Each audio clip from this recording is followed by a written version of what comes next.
हाँ बेटा, चलो अब। हुआ समा, तुम्हारे हाथ में इम्प्रूवमेंट तो आया है।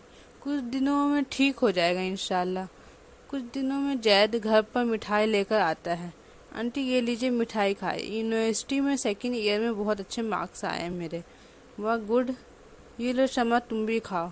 मैं सोच रहा था जब तक शमा का भी एडमिशन करवा रहे थे मेरे यूनिवर्सिटी में ही। नहीं, इस हालत में मैं कैसे सर्वाइव कर पाऊंगी। पागल हो शमा, तुमसे भी कमज़ोर लोग इस दुनिया में हैं।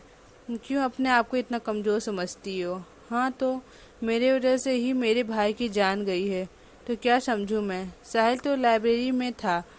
फिर वो कैसे? वो मुझे बचाने के लिए उसी एरिया में आ गया जहां मैं फंसी हुई थी। कैसे भी छुपते छुपते वो अंदर तो आ गया। मेरे पास जो फ़ोन था वो भी बंद हो गया था और अंधेरा हो गया था, लाइट भी नहीं थी। कैसे भी साहिल ने मुझे ढूंढ तो लिया था। मेरे पैर से भी ब्लड भी बहुत निकल रहा था जिसमें गोली लगी थी। साहिल ने कोई कपड़ा ढूंढकर पट्टी बांधी मेरे पैर पर। सुबह बेटा, देखो मैं तुम्हारे लिए क्या लाया हूँ। तुम्हारी फेवरेट नूडल्स। अंकल समा को समझाइए मेरी यूनिवर्सिटी में एडमिशन ले ले। मैं तो रहूँगा साना साथ में हेल्प के लिए। हाँ सही तो, ऐसे तुम्हारे मन भी लगा रहेगा। अब तो अंकल ने भी कह दिया है, अब तो मान जाओ समा। ठीक है, आप लोगों की जैसी मर्जी। अब समा का यूनिवर्सिटी में एडमिशन हो जाता है और जय समा को गाइड करता है स्टडी में और बहुत ख्याल रखता था ताकि पहले कि उसे डर ना आए। एक समा और जैद एक दिन यूनिवर्सिटी के कैंपस में स्टडी कर रहे थे तो पास में कुछ बच्चे आपस में यूक्रेन और रसिया की न्यूज़ देख रहे थे। तो आपस में बोलते हैं कितने लोग वहाँ तबाह हो गए। वो तो अच्छा हुआ यहाँ के बच्चे वापस आ गए। जरूरी है इतनी दूर पढ़ने जाना। इंडिया में भी तो इतनी सारी पढ़ाई है, यहाँ भी तो कर सकते हैं ना। बस शौक है बच्चों को बाहर ही जाकर पढ़ने का। वैसी समाज चिल्लाने लगती है। उन लोगों पर तुम लोगों ने कुछ भी पता है जो अपने में बातें करे जा रहे हो। मेरा भाई भी वहाँ जान दे दी और है और बोलते हो सब बचकर आ गए। बिना जाने कुछ ही मत बोला करो, समझे। समा क्यों इतना पैनिक हो रही हो। हमने तो तुम्हें कुछ नहीं बोला। वो लोग वहाँ से चले जाते हैं और समा की तबीयत खराब हो जाती है। क्या हुआ समा, चलो डॉक्टर के पास लेकर चलता हूँ।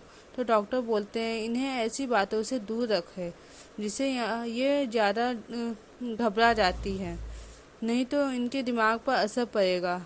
ये डॉक्टर अब से ख्याल रखेंगे। अब समा ठीक थी और जैद उसे घर ले जा रहा था कार से। सॉरी जैद, मेरी वजह से तुम्हारे भी इतने प्रॉब्लम्स हो है।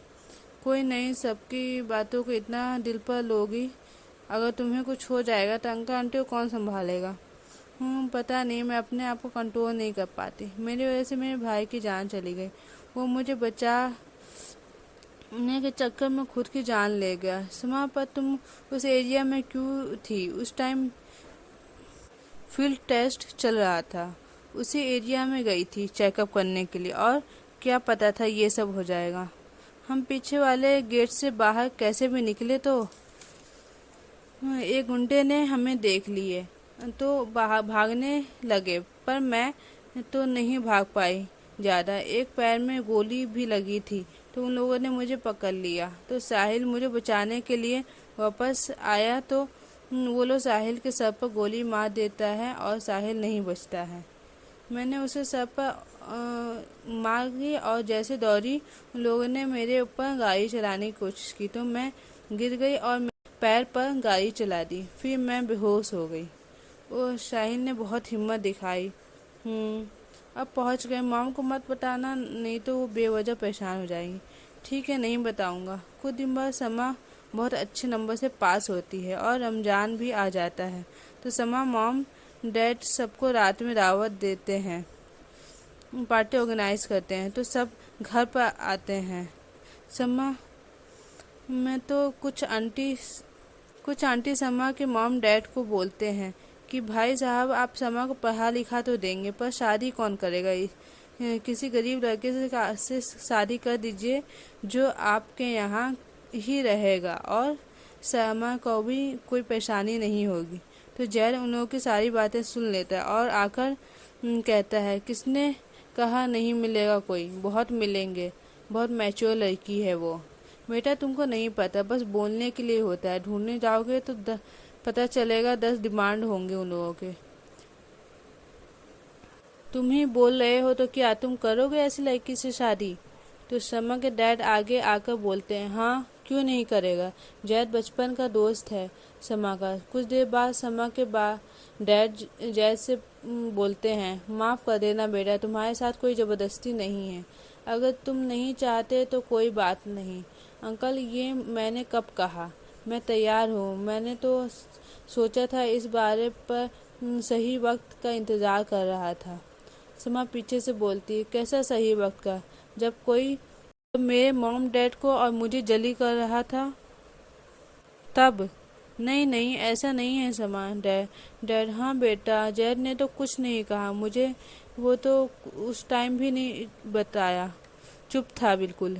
मुझे कुछ नहीं पता डैड, कह दीजिए इसे यहाँ से जाने को, मुझे किसी की भी कोई हमदर्दी नहीं चाहिए। जैद वहाँ से चला जाता है। मॉम बेटा क्यों हो गया है, क्या हो गया है? जैद ने तो हमारे अच्छे बुरे वक्त में साथ दिया है, क्यों ऐसे बोल रही हो? आप लोग भी सुन लें, मुझे कोई शादी वादी नहीं करनी है, बस मैं ज़िंदगी भर इसी अजियत में गुजरूंगी।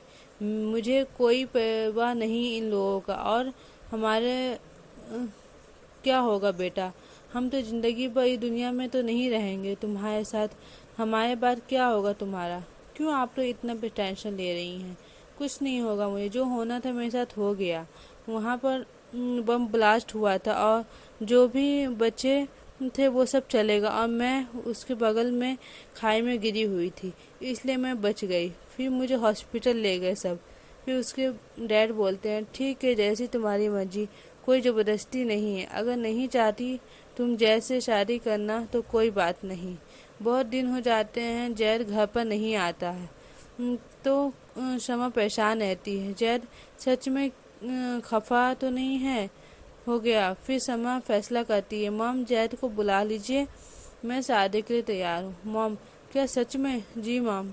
जैद पीछे से बोलता है, मैं तो कब से तुम्हारे दीवार पर खड़ा हूँ, जब राजी हो जाओगी तुम फिर मैं भी फटाफट तैयार हो जाऊँगा।